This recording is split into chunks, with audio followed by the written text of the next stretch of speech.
بسم الله الرحمن الرحيم فسيكفيكهم الله وهو السميع العليم.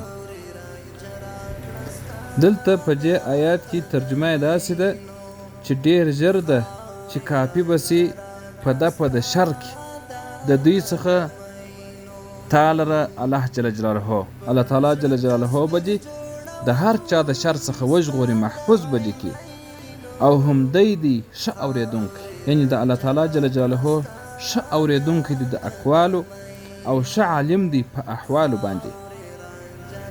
چې پیغمبر علیه الصلاة والسلام ته دا خبره راجع ده، یعنی د دوی د دشمنۍ، یعنی د یهودو د نصاراو د دشمنۍ او ضد څخه مه بیریږه. پاک الله جل جلاله د هغوی له شر او ضرر څخه ستاسې ساتونکی دی. هغوی تاسو ته هیڅ ورانۍ نسي رسولی. الله تعالی جل جلاله د ټولو خبرې اوري او په ټولو احوالو او نیتونو خبرو پوه دی.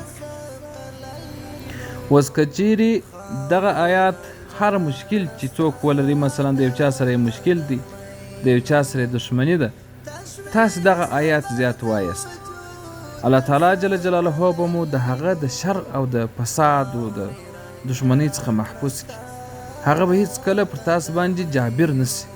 تاسو په الله تعالی جل جلاله پر هغو باندې جابر کړي، ستاسو رعب پر هغوی باندې پروت وي، هغه به ستاسو څخه وهم لري، ځکه چې دا د الله تعالی جل جلاله وعده ده په دې آیات کې. هر څوک چې دا آیات ډېر زیات وایي، فسیکفیکهم الله وهو السمیع العلیم. عثمان بن عفان رضی الله تعالی عنه چې کوم وخت امیر المؤمنین و، او د صحابو په منځ کې چې د روافض پیدا سوي دي، نن سبا د صحابو په منځ کې چې دا کم اختلاف راغلی، نو ځینو خلکو پر هغه د منافقینو پر عثمان رضی الله تعالی عنه حمله وکړل او هغه یې په تورو وواهه.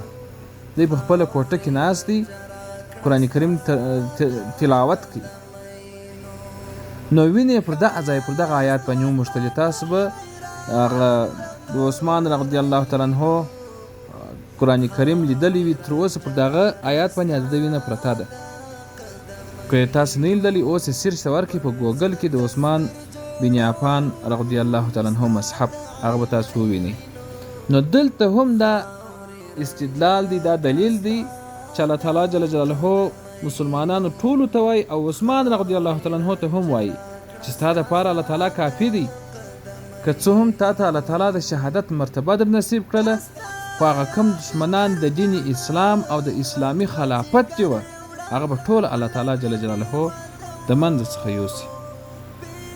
نو هر مسلمان ورور او مسلمانې خور ته پکار ده چې دغه آیات ډېر زیات وایي. د قرآن کریم هر آیات د انسان لپاره شفا ده، هم معنوي شفا ده او هم جسمي شفا ده، چې څوک یې تلاوت کوي ډېر زیات یې وایي، او هم به الله تعالی جل جلاله د دشمن څخه ساتي.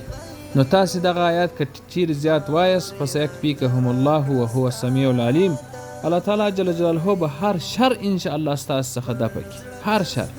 یو عالم وایي په یو ځای کې د لړمان ډېر زیات و، نو دغه آیات ما ډېر زیات په هغه ځای کې وایم، خصوصا چې وبېجېدلم، هیڅ دغسې یو خزنده نه وه چې ما ته دې تاوان رسولی وای، یعنې هلته موجود وم، مګر ما ته تاوان نه سوی رسېدلی.